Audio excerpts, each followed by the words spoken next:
Tingnan nyo to. Ayan, labas muna tayo saglit. Tawag nila dito, hydrophobic effect. Ito yung hose. So wala akong pang shower kasi ito yung sasakyan. Tingnan yung ginawa ko dito.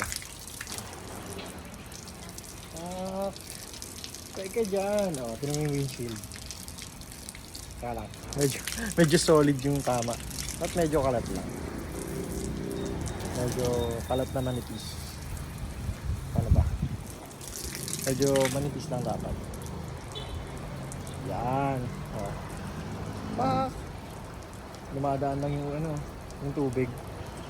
Hindi oh. Dumadaan lang yung tubig. May gilid. Oh, ha? So hindi lang windshield, pati yung gilid oh.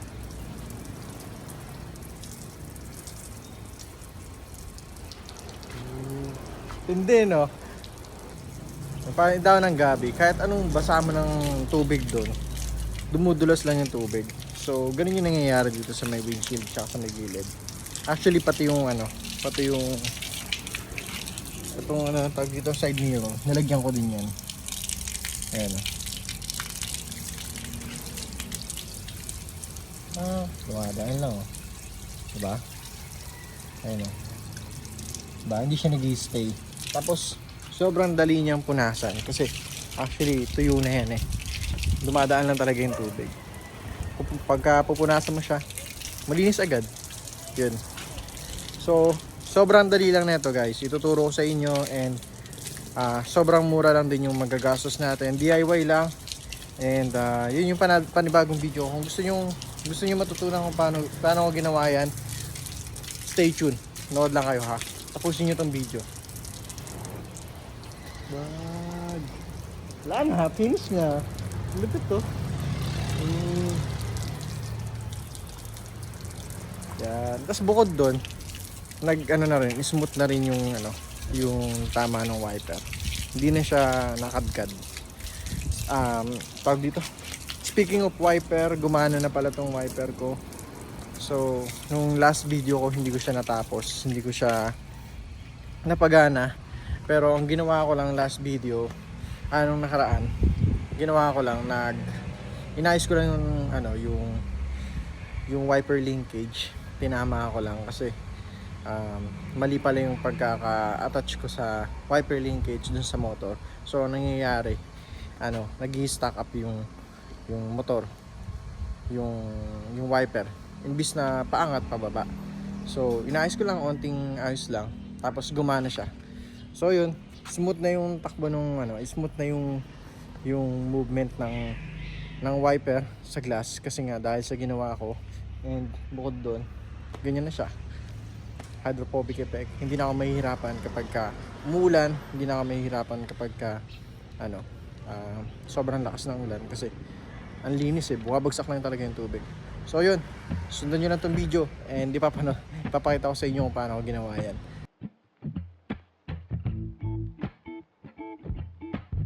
Kung napanood nyo yung unang video ko dito guys, mapapansin nyo, binaffing ko yun, pero yun, may napala naman ako and naging mas malinaw siya ng konti, nawala yung mga scratches, pero hindi pa rin nawawala yung mga acid rain and water marks. So this time, tatry natin tanggalin yun and ipapakita ko sa inyo kung ano yung mga step by step na ginawa ko. Okay? Una-una sa lahat, basahin ko muna yung windshield para makita nyo kung saan dapat lagyan ng watermarks removal. Kita yung mga watermarks dito. Yan. O, diba? So, isa pa. Ito-try ko din dito sa may side mirror. Basahin ko nga. Bali, ito nga pala yung brand ng watermarks remover na nabili ko sa may handyman. Gumamit kayo ng towel kung saan doon nyo muna ilalagay yung watermarks remover bago nyo i-apply doon sa may area na lalagay nyo. And make sure na huwag malalagyan yung mga area na may paint. Dito, gumawa muna ako ng sample kung saan yung onting portion lang yung nilagyan ko ng watermarks remover. Then, tatry ko siyang basahin and papakita ko lang sa inyo kung ano yung magiging difference.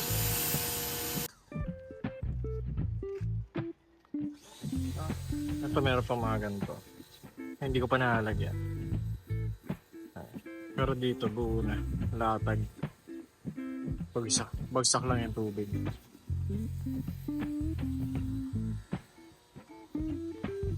Ayun. Fuck. Oh, ha? Itong part na to, yung mga gilid lang yung hindi. So, lalagyan ko ulit yan. Ito. Yung mga gilid. Pero yung the rest, yun. Okay naman. Bagsak lang siya. Oh, diba? Hindi na mo problema. Dito naman kung mapapansin nyo, bagsak na rin yung tubig dyan. So dati nag-i-stay talaga yung tubig, tas sobrang malabo. Dito naman sa may kabila, medyo malabo siya kasi hindi ko pa natatanggal yung lumang tint.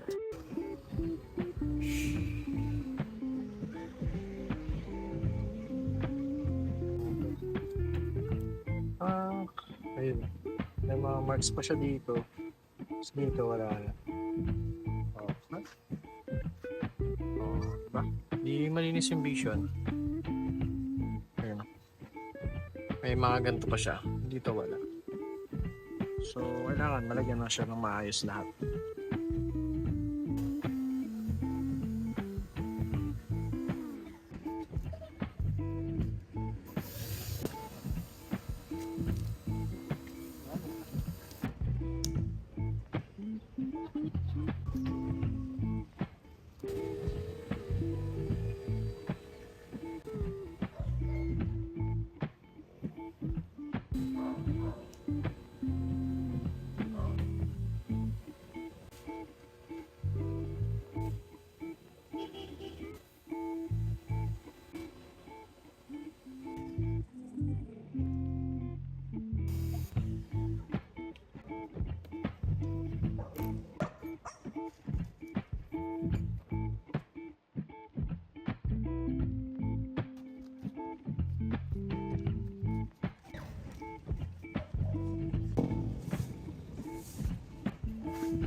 Tingnan nyo kung ano na lang yung natira.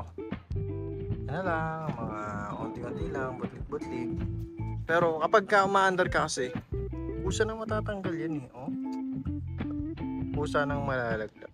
Tapos yun, ganyan siya. Pag tinignan nyo, para lang siyang ano, yun, para lang siya nakapatong.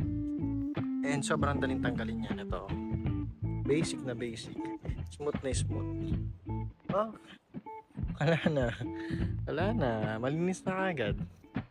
Oh, 'di ba? Itong part na to, malinis na agad. Ayun. Inisin natin. Sobrang basic na yan. Yan. Tapos, kapag ka kunwari, hindi mo siya napunasan agad, iwan siya ng ganyang klaseng mark. Ito. Kasi mag-focus eh. Kaya mag-focus. Mag-iwan lang siya ng parang na white marks na nag-evaporate na yung tubig. Pero pag pinunasan mo yan, wala na rin yan. Kahit yung yung tawag dito. Kahit yung mga watermarks, hindi na rin siya nag-stay.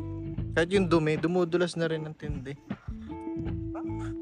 Kahit yung langgam dyan, di na rin makakapit yung langgam dito. Ewan ko na lang. Yo, Santente, I'm okay. I'm fine. Quinchana. Quinchana. Ting, ning, ning, ning, ning. Oh. Smooth na. Parang ka nagpa Parang ka nagpa-detailing. Diba? Tapos, punta tayo ngayon dito sa may gilid.